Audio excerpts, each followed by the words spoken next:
everyone, my name is Ryan Cam and welcome to my review for Aquaman. This was directed by James Wan, the director of Saw, Insidious, and The Conjuring, and it starred Jason Momoa, Amber Heard, Patrick Wilson, Nicole Kidman, and Yahya Abdul-Mateen II. I hope I got that last name right. Welcome back to my series of DCEU reviews. I've been reviewing all of the DCEU movies in honor of Birds of Prey coming out next week, actually. Seeing all the social media reactions for Birds of Prey has got me excited, so I'm going to be roaring through these last two movies because Birds of Prey is looking pretty top-notch. But Aquaman tells the story of Arthur Curry, played by Jason Momoa, the half-human, half-Atlantean heir to the throne of Atlantis. However, he is thrust into a potential half-human Atlantean war, which has been caused by Arthur's half-brother, Orm, played by Patrick Wilson. Orm believes that humans are going to self-destruct themselves, and it's pretty much like a, hey, let's help them along their way kind of situation.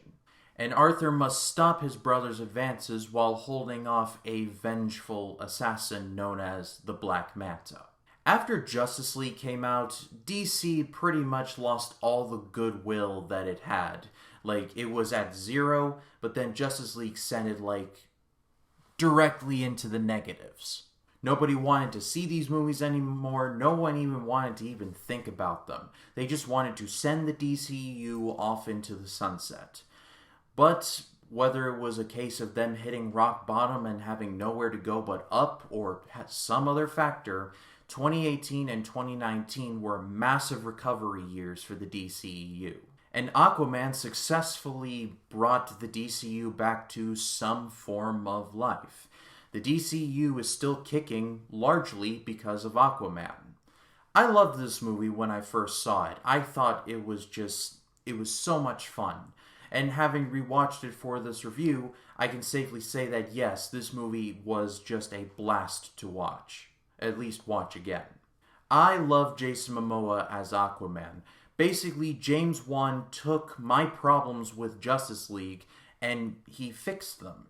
My problems with Aquaman in Justice League were that he was just there to be the catchphrase guy. Batman, it's glad to see you teaming up again. Dressed up like a bat. I can dig it. Temporarily. Ride ain't over yet. My man. Any sort of character or nuance was stripped away and brought in on just catchphrases. That's all he got. Well, James Wan said, you know what? Let's give him a genuinely good backstory. And that's what he got. This movie is by no ways nuanced. But in terms of Aquaman's character, it is incredibly nuanced. He is a half-Atlantean, half-human hybrid, and he is being called upon to stop a war for a people that he has never met before.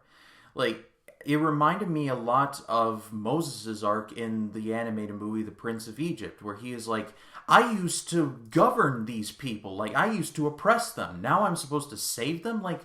How can I even speak to these people? But I also really enjoyed Patrick Wilson as Orm.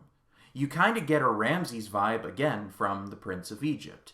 In a way, he's like, man, I don't really want to do this war, but at the same time, if the humans go to war, then they're going to target us. So it's like a damned if we do, damned if we don't situation.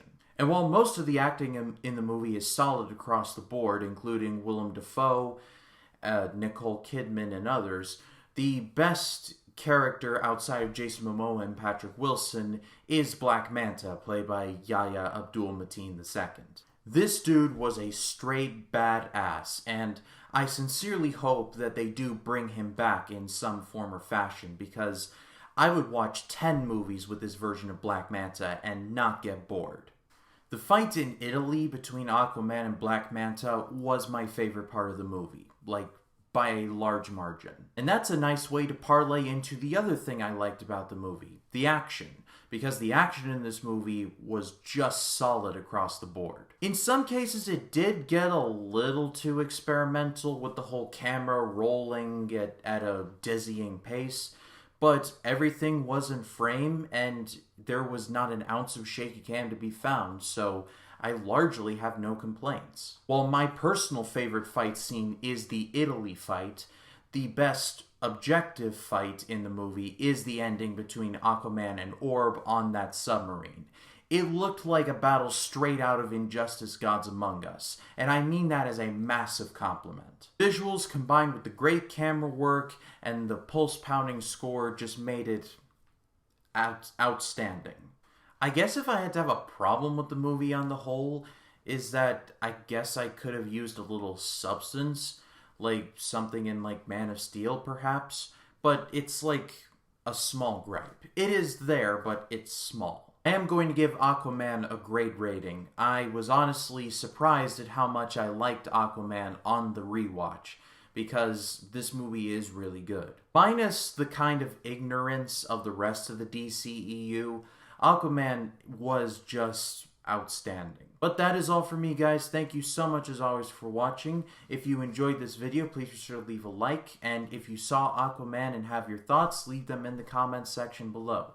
And don't forget to subscribe and click the bell to allow notifications.